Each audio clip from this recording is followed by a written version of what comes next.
Fala, gente, bom dia para vocês que estão aí no calor de 40 graus no Brasil, 30, 40 ou 30, bom demais. E bom dia para vocês que estão aqui nesse menos 15, no outono ainda, não estamos nem no inverno daqui de Calgary, Canadá. Ontem foi o meu primeiro dia experimentando esse negócio de neve. E acreditem no que eu não vou falar para vocês agora.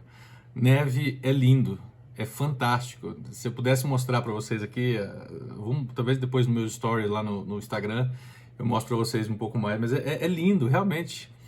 Acho muito fantástico, mas dá um trabalhão. Ontem foi meu primeiro dia tendo que lidar com esse negócio, né? Eu saí ontem, era 8 horas da manhã, tava escuro ainda, parecia umas 5 da manhã, e o carro tava coberto de gelo. O carro tava coberto de gelo. Eu não tinha posto, foi ontem não, foi antes de ontem. Eu não tinha colocado uma capa, tem um amigo meu que me deu uma capa para eu colocar no para-brisa. E eu não tinha usado essa capa porque eu achei que a neve ia cair pouquinho, né? Na verdade, despencou. Parece que derramaram um caminhão de neve lá de cima. E então, no primeiro dia, eu não tinha essa capa. Quando eu fui de manhã sair, o carro estava cheio de neve. E tem uma camada grossa de gelo que se forma em cima do para-brisa. A chave do carro, ela não conseguia abrir o carro, né? Ela entrava, mas ela não abria o carro. Eu até falei, Deus do céu, me ajuda a abrir esse carro aqui. E aí abriu o carro. Mas eu demorei, sei lá, acho que uns 20 minutos, 25 minutos para quebrar os gelos que tinham em volta das janelas, para deixar o mínimo visível, né? Então foi um negócio bem interessante. E aí durante os últimos 2 dias a gente vem adentrando essa aventura que é a neve e a temperatura baixíssima, menos 15 graus. É um negócio assim complicado. É bonito de se ver, é bonito quando você está equipado, quando você está com blusa, com touca, com luva, né? Mas dá um trabalhinho. Então, tudo tem o seu lado bom, né? Tudo tem o seu lado legal e tudo tem o seu lado desafiador. Então, bom dia para quem está aí no menos 15 hoje. Vai ficar um pouquinho mais frio, mais quentinho daqui a pouco, né? De tarde deve chegar no menos 10, menos 9, espera assim. E de noite volta a cair, volta a esfriar de novo. O bom é que parou de nevar, né? Também nevar aqui, nós vamos ficar soterrados na neve aqui. Nevou o dia inteiro ontem. E antes de ontem e hoje parou. Pelo que eu tô vendo aqui, não tá nevando. Acho que vai ficar assim alguns dias. O pessoal disse que no começo é assim, neva, cai aquela neve e tal. Aí depois dá uma parada, aí o sol vem, derrete ela, depois ela cai de novo. E vai indo assim, ela vai caindo a temperatura até que chega um momento, quando o inverno tá no auge aqui, né? Aí realmente não para mais e é só frio, frio, frio, frio e neve, neve, neve, neve. Mas é isso, esse é o desafio da gente viver num país diferente, a gente sair de um lugar onde a gente está acostumado e vir experimentar uma outra cultura. Bem, não estou aqui para falar do Canadá, né? Esse não é um canal sobre o Canadá, mas de vez em quando a gente vai mencionar algumas coisas aqui. Ontem fez 2 meses que nós chegamos, exatamente, e a minha avaliação ou meu sentimento é de que está dando tudo certo.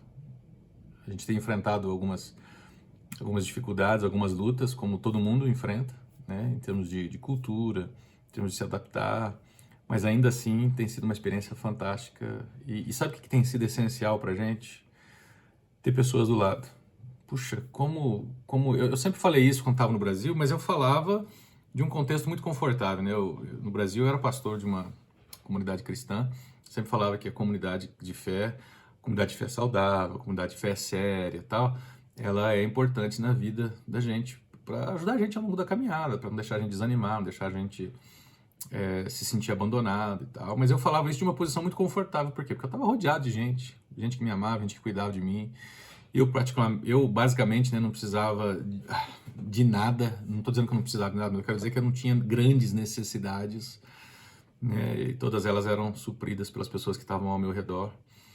Mas aqui no Canadá tem sido fantástico experimentar na prática como que ter pessoas que você pode confiar, pessoas que te ajudam, pessoas que dão suporte para você, né? Eu ia falar que suportam você, mas que te dão suporte.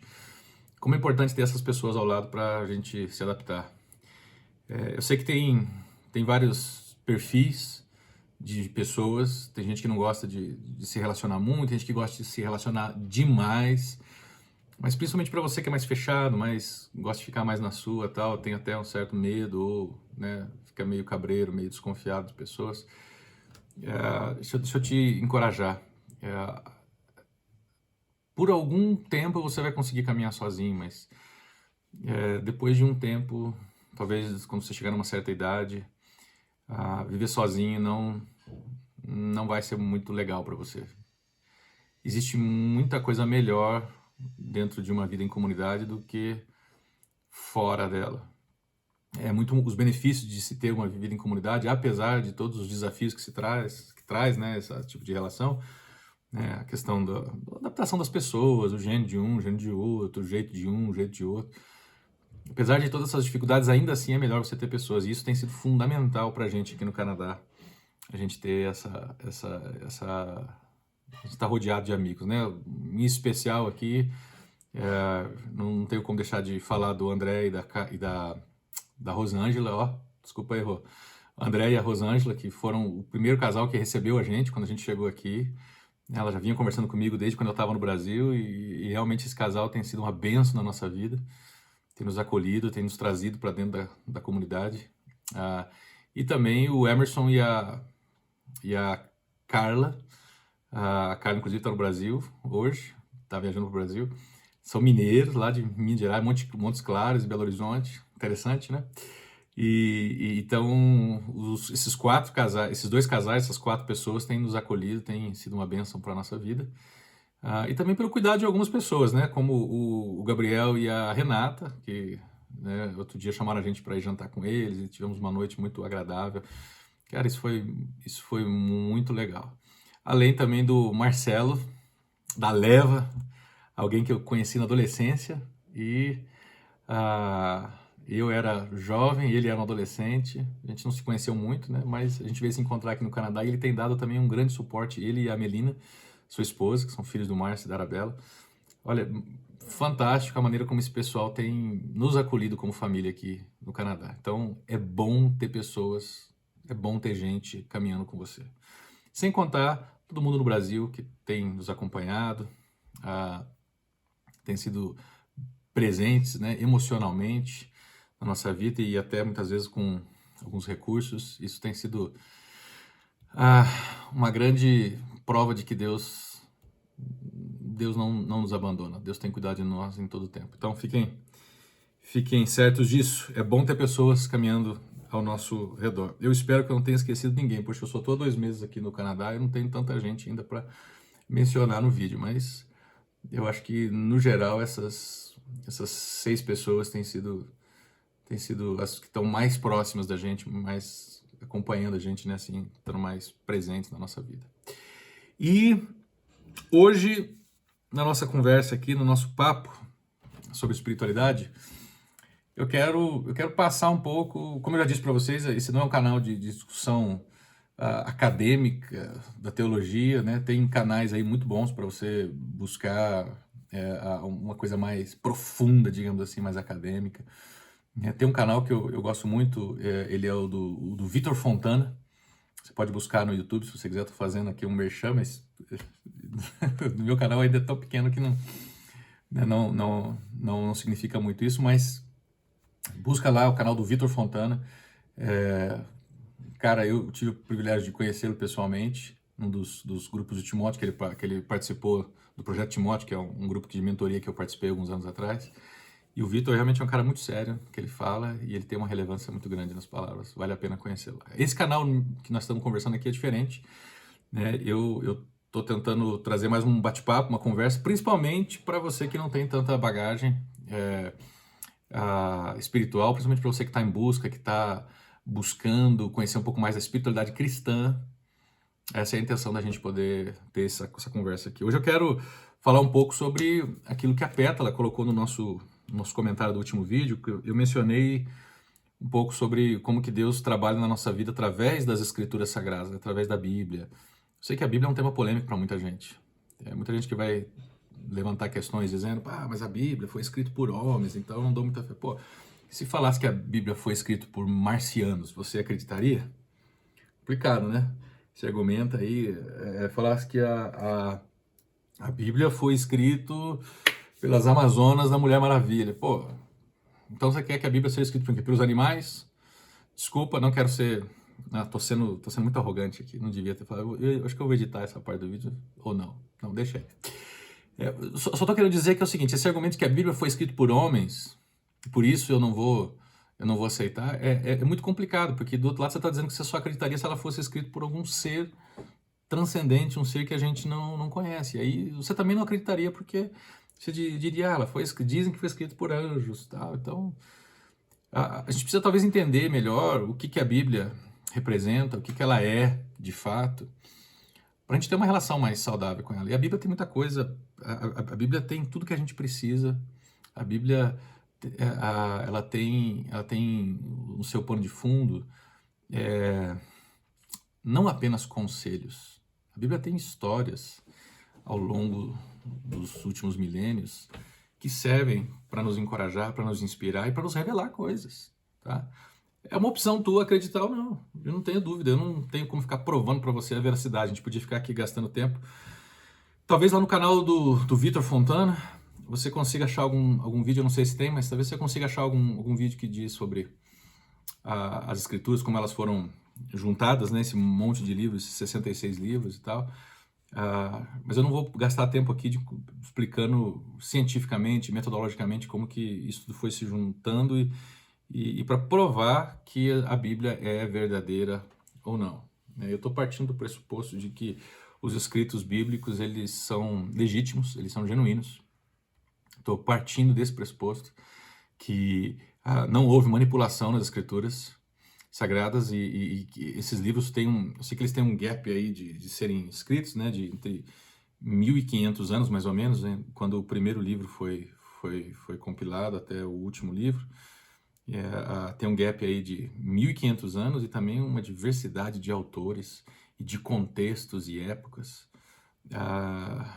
E é interessante que eles falam do mesmo assunto. Numa época que não tinha internet, numa época que a gente não estava conectado globalmente. Sim, a Bíblia, ela parte, principalmente o Antigo Testamento, ela parte de uma cultura determinada, né, de um povo determinado, chamado povo de Israel, que inclusive hoje está vivendo aí uma guerra terrível, triste, não só por parte de Israel, como por parte da Palestina. É uma tristeza ver esses dois povos se arrebentando, se matando entre si por questões políticas, por questões econômicas, por questões geográficas, tanto de um quanto o outro. No fundo, seja lá qual for a sua opinião sobre isso, provavelmente você tem uma opinião. Se você vai levantar uma bandeira política, eu não estou interessado nisso, mas no fundo, em última instância, a causa dessas duas guerras tem a ver com poder, né? Tanto da parte dos palestinos quanto da parte de Israel. Não há como defender a Palestina, mas também não há como defender Israel. Os dois são culpados nesse negócio. A guerra não é o melhor caminho para se resolver esses conflitos. Só que a Bíblia ela tem sim a sua raiz dentro da cultura judaica, dentro do povo de Israel. E o Novo Testamento, ele também ele nasce dentro desse contexto, mas o Novo Testamento ele abre o assunto que a Bíblia trata para todas as nações. Então, digamos assim que a partir do Novo Testamento fica mais explícito que Deus não pode ser fechado dentro de uma etnia, dentro de uma nação. Tem gente que ainda acredita até hoje que Israel é de fato o povo de Deus, a nação de Israel, né? Eu não acredito nisso. Eu acredito que o povo de Deus começou com Israel. Israel era um protótipo, né? Era um projeto de onde Deus espalharia a sua atuação, a sua influência por todas as nações. Deu muito errado no começo, por isso que Jesus Cristo entrou na história, para poder fazer esse plano dar cabo, né? Esse plano se completar e então se espalhar por todas as nações, porque a intenção, o plano de Deus contado na Bíblia é que ele volte a ser presente, a viver no meio, não só de uma nação, mas no meio de todas as nações, no meio de toda a terra, tá? Então, para se entender a Bíblia, você vai precisar, sim, ter alguma disposição para entender um pouco da cultura de Israel e como que isso começou. Mas isso é papo para outra conversa. A grande pergunta que a Pétala fez para mim lá no canal era como que Deus usa as escrituras nas nossas vidas. Eu costumo dizer que a Bíblia não é um livro de conselhos, embora ela tenha muitos conselhos. Se você ler o livro de Provérbios, por exemplo, cara, você já leu o livro de Provérbios? Pô, pega o livro de Provérbios, tá cheio de conselhos ali de alguém que tem experiência e tal. E provavelmente você vai identificar muita coisa ali com aquilo que você ouve dos coaches, dos professores, você vai identificar muita coisa. Então, você tem o livro de Provérbios com muitos conselhos, você tem o livro de Eclesiastes, um livro de sabedoria, de quem viveu a vida, de quem experimentou tudo do bom e do melhor, de quem chegou no auge, de quem empreendeu, ficou rico, multimilionário, de quem experimentou todos os prazeres sexuais da vida, de quem experimentou todas as possibilidades gastronômicas, bebeu vinho, comeu caviar, pô, viajou para tudo quanto é lado e chega a uma conclusão, né? A vida é um vazio, a vida é vento, né? A gente trabalha por coisas que de fato não satisfazem aquilo que faz falta dentro de nós. Então, a Bíblia tem muitos conselhos, a Bíblia tem muitas histórias também. Você pega os livros históricos do Antigo Testamento, você tem o livro de Atos também no Novo Testamento, tem muita história do que de fato, relatos de como que as coisas aconteceram. Você tem livros de poesia na Bíblia. Você sabia que a Bíblia tem todos esses estilos literários dentro dela? A Bíblia não é um livro, como muitos dizem, não é um livro de regras, de instruções, de conselhos apenas. Ela não é um livro místico que você pega e usa ela contra os outros, né? Ou coloca no porta-mala do seu carro, no porta-luva do seu carro, para poder proteger o seu carro de alguma coisa, ou deixa ela aberta no Salmo 91 dentro da sua casa para que nenhum mal aconteça. A Bíblia não é esse tipo de objeto, de amuleto. A Bíblia não é um livro fantasioso, não é. Ela pode ter histórias fantasiosas, ela pode ter histórias que usam uma linguagem fantasiosa, mas ela não é um livro inocente, ingênuo. Ela não é um livro infantil, ela é um livro que toca em várias realidades nossas, inclusive do século XXI. Por exemplo, você me pergunta aí, será que Adão e Eva foram reais, foram personagens históricos, viveram ou não? Você vai ter muita teoria a respeito disso, mas a grande questão é, independente se eles foram personagens históricos ou não, se eles foram apenas uma maneira do autor ilustrar um princípio, a grande questão é, olha para mim e para você, e aí você vai responder se Adão e Eva existiram ou não. Adão e Eva foram seduzidos pelo poder.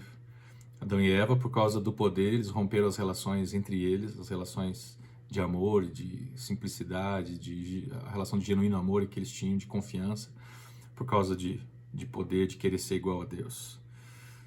E nós não fazemos isso hoje, nós não somos pessoas apegadas ao poder, nós não rompemos as relações hoje, não assassinamos pessoas no nosso coração, assim como, por exemplo, os filhos de Adão e Eva, né?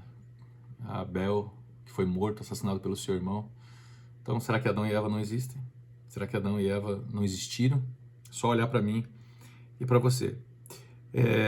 Partindo desse pressuposto, desse sentido que a gente está conversando sobre a Bíblia aqui, eu diria que a Bíblia ela é um registro histórico dos atos de Deus na história. Já parou para pensar nisso? Olha só, a Bíblia é um registro dos atos de Deus na história. Eu li isso, quem disse isso foi um professor que eu tive o privilégio de estudar com ele 4 anos, o nome dele é Michael Gorin, e num dos seus livros ele diz exatamente isso, a Bíblia é um registro histórico do que Deus está fazendo na história.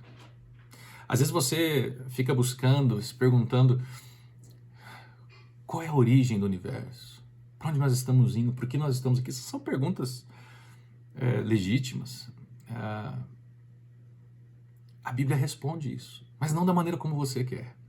Talvez você quer que ela responda de uma maneira científica, quer que dê provas para você científicas, metodológicas de como que as coisas aconteceram, mas ela não responde dessa maneira. Mas ela diz sim que o universo foi criado por Deus. Ela não diz como ele foi criado, Ela diz que ele foi criado por Deus. Ah, Fernando, diz sim, diz que Deus falou, disse haja luz e houve luz, sim. Mas não foi, ela não está dizendo cientificamente como que Deus fez isso. Ela está dizendo que o responsável pela criação é Deus. Se você lê o relato da criação de Gênesis, você tem lá, por exemplo, Deus cria a luz antes de criar o sol, por exemplo. Então, ah, o livro de Gênesis não tem, o relato de Gênesis não tem a intenção de ser um relato científico. Ele tem a intenção de nos mostrar quem criou todas as coisas. Como que foi feito isso? Não cientificamente, mas o princípio, ou seja, as coisas foram organizadas. O mundo foi pensado, o mundo foi planejado. As coisas não foram feitas aleatoriamente. A criação, você vê, por exemplo, Deus criando todo o planeta, todo o que ele chama de jardim também, toda uma condição favorável à vida. Ele cria os animais, ele cria as plantas, ele cria o clima, ele estabelece a divisão entre água e terra e depois ele coloca o ser humano. Não é interessante isso? Que numa ordem aleatória, que nem dizem por aí que o mundo foi criado, né, de maneira natural, espontânea, a Bíblia vai dizer que vai contar essa história de que Deus criou tudo e colocou o ser humano num ambiente favorável à vida. Num ambiente não só favorável à vida, mas não o colocou num ambiente inóspito, não colocou num ambiente de dificuldade, colocou ele num jardim. Um jardim foi plantado. O livro de Gênesis diz que Deus plantou um jardim. E se ele plantou um jardim, ele cultivou um jardim. Ele se preocupou com o que ele ia colocar nesse jardim.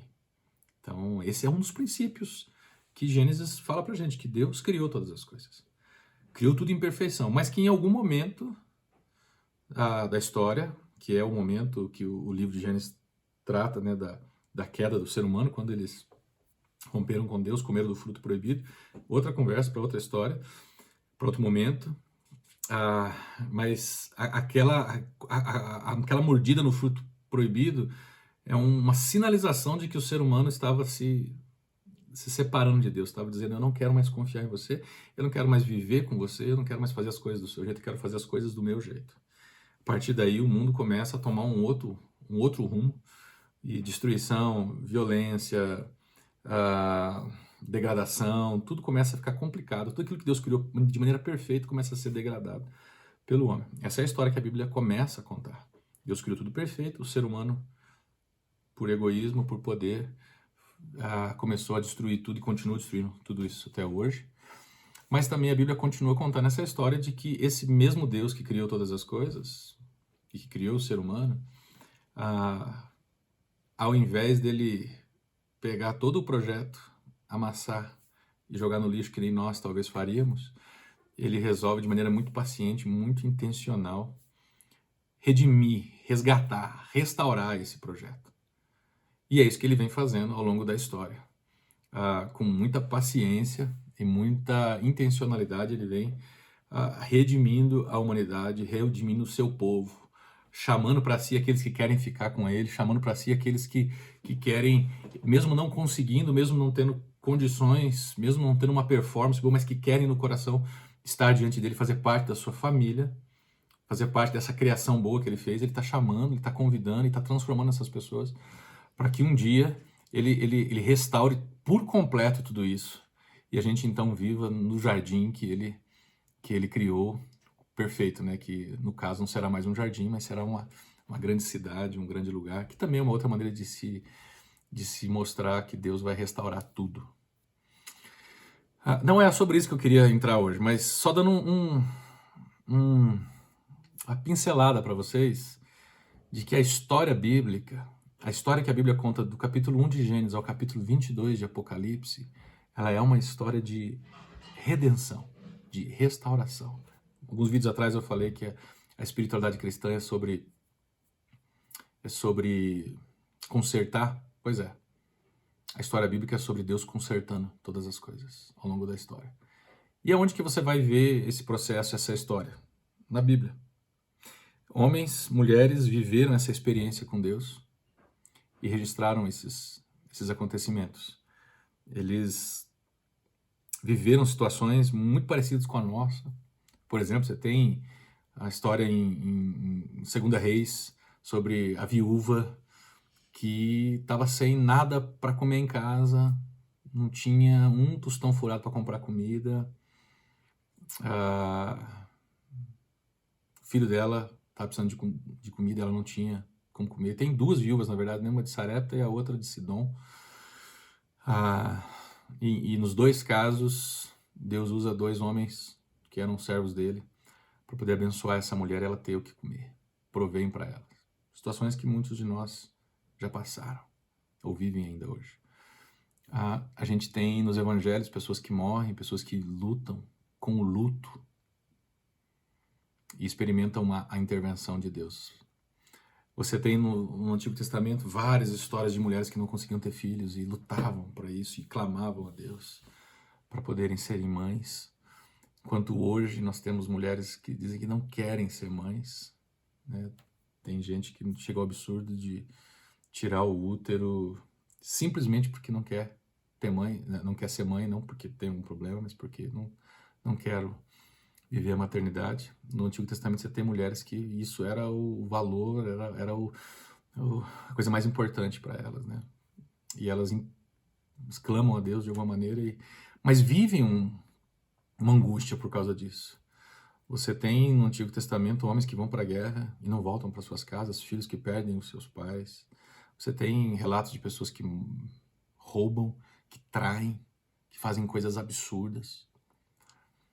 Você tem relatos de pessoas que são julgadas por Deus, recebem em vida, digamos assim, as consequências pelos seus atos.